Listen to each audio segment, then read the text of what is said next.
Once considered illegal and without any medical benefit, researchers around the world are actively studying the use of psychedelics like mushrooms, LSD, to treat certain mental health issues. And so far, the findings seem to show potential. Dr. Frank McGeorge is here to explain how they may be beneficial and even show us what treatment looks like. Yeah, Kim and Evan. So, a lot of you have probably heard of ketamine, which is technically classified as an anesthetic, but it has hallucinogenic effects. Now, it is already being used clinically in cases of treatment-resistant depression.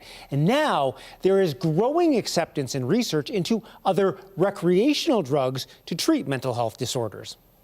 They seem to allow the brain to enter a state where it becomes more flexible, and it's easier for a period afterwards, possibly weeks to months, to learn new things.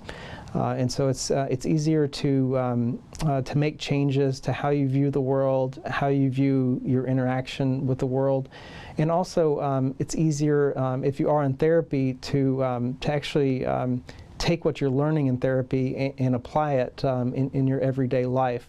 You can think of drugs like LSD and psilocybin, which is derived from mushrooms, as almost opening your mind, allowing a different therapeutic approach to anxiety, depression, post-traumatic disorders, and potentially even addictions.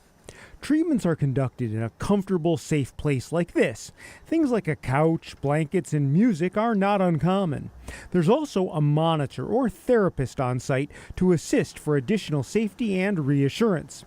The length of treatment depends on the psychedelic used and the patient's needs. LSD, which we've worked with here, lasts somewhere between 10 and 12 hours. And then there are shorter acting psychedelics that are getting a lot of research attention now because they might offer more opportunities for increasing access to these treatments when they're approved.